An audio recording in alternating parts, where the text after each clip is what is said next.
రక్తం తెప్పించారు. మాకు 2 లీటర్ల రక్తం కావాలన్నారు. 15 బాటిల్ రక్తానికి డబ్బులు కట్టి మేము 15 బాటిల్ రక్తం లోపలికి ఇచ్చాము. అవి ఎన్ని ఎక్కిచ్చారో ఏం కొత్త మాకు తెలియదు. 2 గంటల తర్వాత మార్నింగ్ 7 నుంచి 2 o'clock తర్వాత మమ్మల్ని కౌన్సిలింగ్ రూమ్లోకి ఇచ్చి మెల్లగా మాకు ఏం చెప్తున్నారు అని అంటే ఆపరేషన్ కొంచెం కార్డియో గుండెపోటు వచ్చింది. ఆమెకు గుండెపోటు వేస్తే కూడా దాన్ని మేము బాగా చేసి మేము లోపల పేషెంట్ పెట్టాము.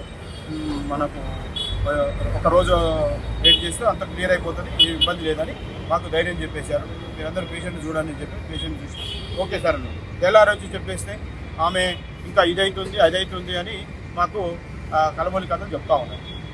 ఇంకో విషయం ఏంటంటే డాక్టర్ శ్రీనివాస్ అనే ఆయన పేరు మేము వెరిఫై చేసుకొని చాలా రెఫరెన్స్ తీసుకొని మేము చౌటుప్పల్ నుంచి ఒక 10 హాస్పిటల్ దాటి ఈ స్పెషల్ హాస్పిటల్ అన్ని వీడికి వచ్చాము. వీడికి వచ్చిన తర్వాత ఈయన పేరు రెఫరెన్స్ తీసుకొని ఆపరేషన్ ఈయనకు అప్పచెప్పిన తర్వాత ఆయన కొడుకు కూడా డాక్టర్ సిద్ధార్థ, ఆయన ట్రైనీ డాక్టర్. మరి ఆపరేషన్ కొడుకు చేసిండా తండ్రి చేసిండా ఎవరు చేసినా మాకైతే అర్థమవుతలేదు.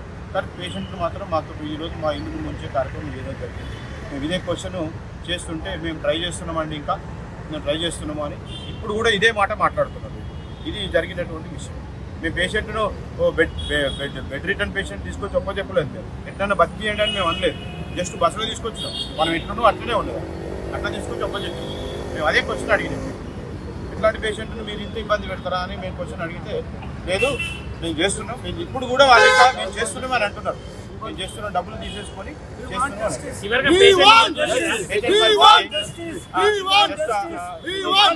5 నిమిషాలు ప్రాణం పోయే పరిస్థితుల్లో బావగారు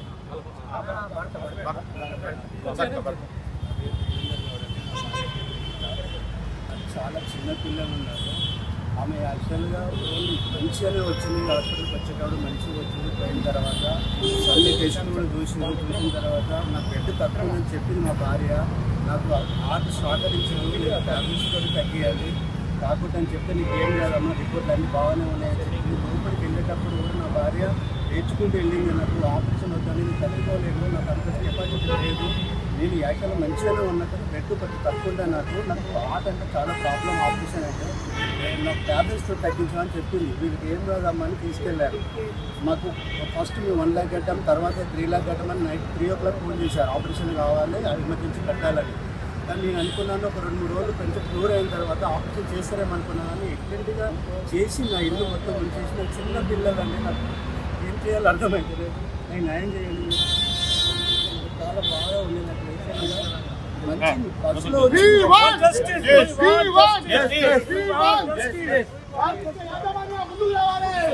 థియేటర్లకు పోయిన తర్వాత 6 గంటల లోపల తీసుకెళ్ళిన తర్వాత బయటకు వచ్చిన తర్వాత మమ్మల్ని కౌన్సిలింగ్ పిలిచిన తర్వాత ఆయన పేరు చూసినప్పుడు నాకు డౌట్ వచ్చింది. అని ఎందుకు చెప్తాను ఆపరేషన్ సక్సెస్ అయిందని చెప్పాలి కదా, సైలెంట్ గా ఉండి డల్లు చూసినప్పుడు నాకు అర్థమైపోయింది. నన్ను నా భార్య 24 గంటలు టైం తీసుకోవాలండి అని చెప్పారు. మరి అదే అప్పుడు నాకు చెప్తే అయిపోతుండే కదా. నాకు చెప్పలేదు 3 రోజులు నాకు కూడా గంటకు సర్వీస్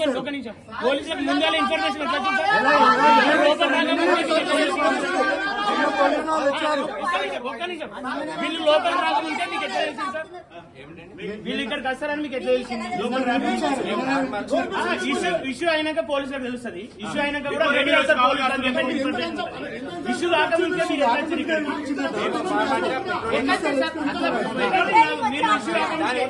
మీడియా ఎందుకు తెలిసేసే ప్రయత్నం చేస్తున్నారు? మీడియా ఎందుకు తెలిసేసే ప్రయత్నం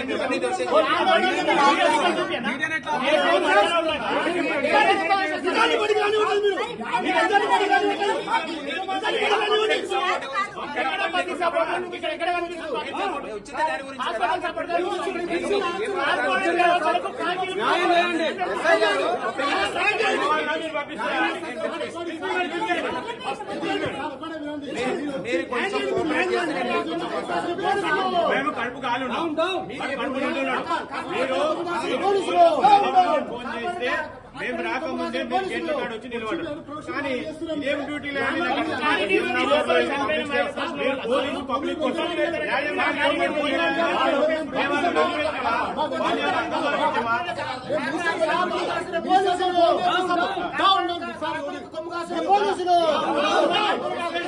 పోలీసులు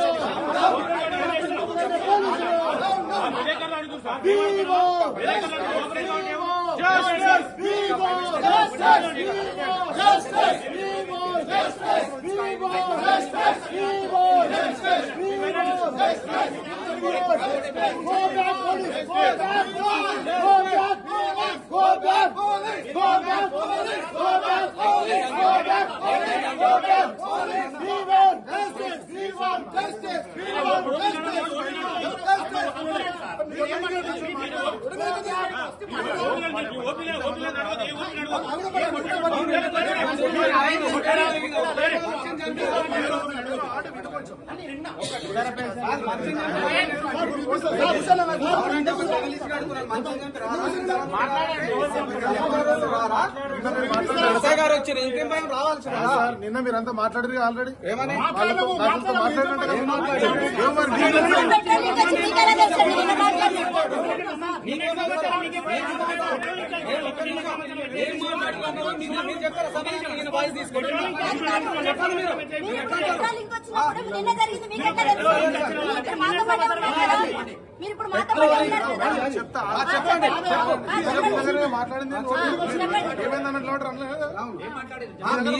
మాట్లాడుకుంది అన్నారు కదా. యాజమాన్యం తరపున మీరు యాజమాన్యం తరపున వచ్చావా? సాయి కృష్ణ యాజమాన్యం తరపున వచ్చావా? సాయి కృష్ణ యాజమాన్యం తరపున వచ్చావా? తన అప్పుడు ఎస్ఐ గారు మీ కానిస్టేబుల్ ఎస్ఐ మాకు తెలియదు. నేను ఏదో మాట్లాడుకున్నాడుగా యాజమాన్యంతో. యాజమాన్యంతో యాజమాన్యం తరపున వచ్చాడంటే బాధితుల తరపున వచ్చినట్టే మీకు గుంజుకురావాలి వాళ్ళని. ఎట్లా అంటారండి మీరు? ఎట్లా అంటారండి? How do you speak up like that? As you are with people you have to raise your eyes. That's not correct way. మీరు ఎట్లా అంటారు? యాజమాన్యంతో ఏం మాట్లాడాలి? రావాలి వచ్చిన ఏం మాట్లాడారు? యాజమాన్యం రమ్మని ఎవరు చెప్పిన?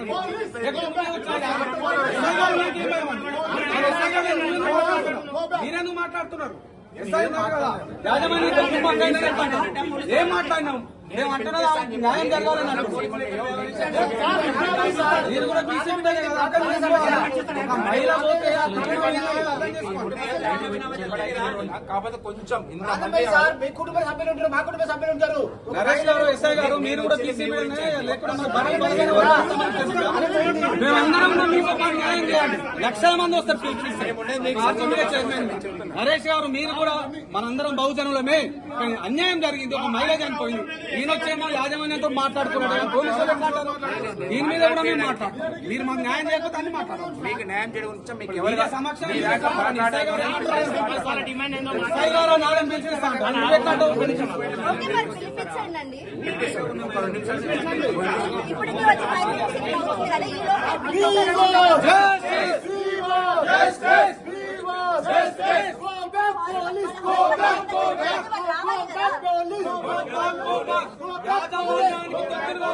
పోలీసులు ఇక్కడి నుంచి వెంటనే యాజమాన్యానికి కొత్తగా మారిన కొంతమంది పోలీసులు ఇక్కడి నుంచి వెంటనే బీసీ సోదరులు అందరి కాలం దగ్గరికి వేలాది మందిగా తరలిరండి. ఇప్పుడు పిలిపిస్తా ఉన్నారు. ఇంతవరకు పోలీసుల మీద నమ్మకం ఉంది. ఇప్పుడు వాళ్ళే కొంతమంది సరే కొంతమంది న్యాయంగా మాట్లాడుతూ ఉన్నారు. ఇంకొంతమంది యాజమాన్యంతో మాట్లాడుతున్నారు. ఎట్లా న్యాయ వ్యవస్థను కాపాడడానికా, బాధితుల పక్షాన్ని ఉండడానికా, లేకపోతే కార్పొరేట్ వల్ల డెంగులు మెతుకులు తినడానికా తెలుసుకోవాల్సిన కారణం. ఒక పోలీస్ ఆయన వచ్చేమో యాజమాన్యంతో మీరు మాట్లాడినట్టుగా అది పిల్లల మాటలు మాట్లాడేందండి. కడుపు కాలుతుంది. 2 రోజుల నుంచి పేషెంట్ బెడ్ మీద పడిపోయి ఉంటే ఇంతవరకు పేషెంట్ నుంచి బాబానే డాక్టర్ పోలేదు. ఇంతవరకు కనీసం పేషెంట్ మనుషులు ఎప్పుడు చెప్పలేదు. అప్పుడు చనిపోయిందా బతుకున్నా అన్న కనీసం చెప్పే ఇంటి కూడా మేనేజ్మెంట్ లేకపోవడం దారుణం. మేము వచ్చి సుమారు గంట సేపు అవుతుంది. పోలీసు వాళ్ళు అడ్డుకుంటున్నారు. మేనేజ్మెంట్ మీరు మాట్లాడలేదు. మేనేజ్మెంట్ కూర్చొని మాట్లాడలేదు.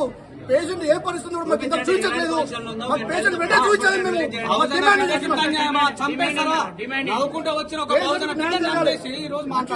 నచ్చుకుంటూ తీసుకుంటున్న పేషెంట్ ని చంపి పెట్టి దాడుకోండి. ఈ రోజు కాచిగూడలో ఉన్నటువంటి శ్రీ సాయి కృష్ణ న్యూరో హాస్పిటల్ మరో ఠాగూర్ సినిమాకి ఇక్కడ సన్నివేశం రిపీట్ అవుతున్నట్టు మాకు అనిపిస్తుంది.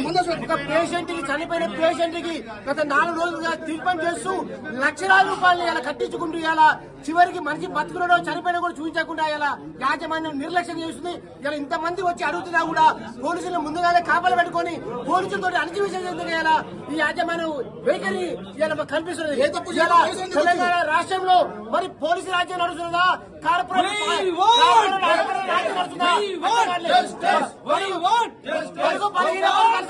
మహిళని ఇలా చంపేసి ట్రీట్మెంట్ చేసి లక్షలాది రూపాయలు కట్టించుకొని ఈ రోజు పేషెంట్ చూపించమంటే చూపించకుండా ఇలా సర్జరీ ఎవరు చేశారు? కొడుకు చేశాడా? శ్రీనివాస్ డాక్టర్ శ్రీనివాస్ చేశాడా? డాక్టర్ సిద్ధార్థ చేశాడా? ఇలాంటి స్పష్టత లేదు. మంచిగా నడుచుకుంటూ వచ్చినటువంటి మహిళని ఇలా చంపేసి హాస్పిటల్లో పడుకోబెట్టి లక్షల రూపాయలు మళ్ళీ కట్టమని చెప్పి ఒత్తిడి చేస్తూ ఇలా కుటుంబాన్ని వేధిస్తున్నటువంటి సాయికృష్ణ యాజమాన్యం పైన క్రిమినల్ కేసులు పెట్టి ఈ హాస్పిటల్ వెంటనే సీజ్ చేసి ఈ కుటుంబానికి ఈ బాధితురాలకి న్యాయం చేయాలని మేము బీసీ సమాజం డిమాండ్ చేస్తున్నాం.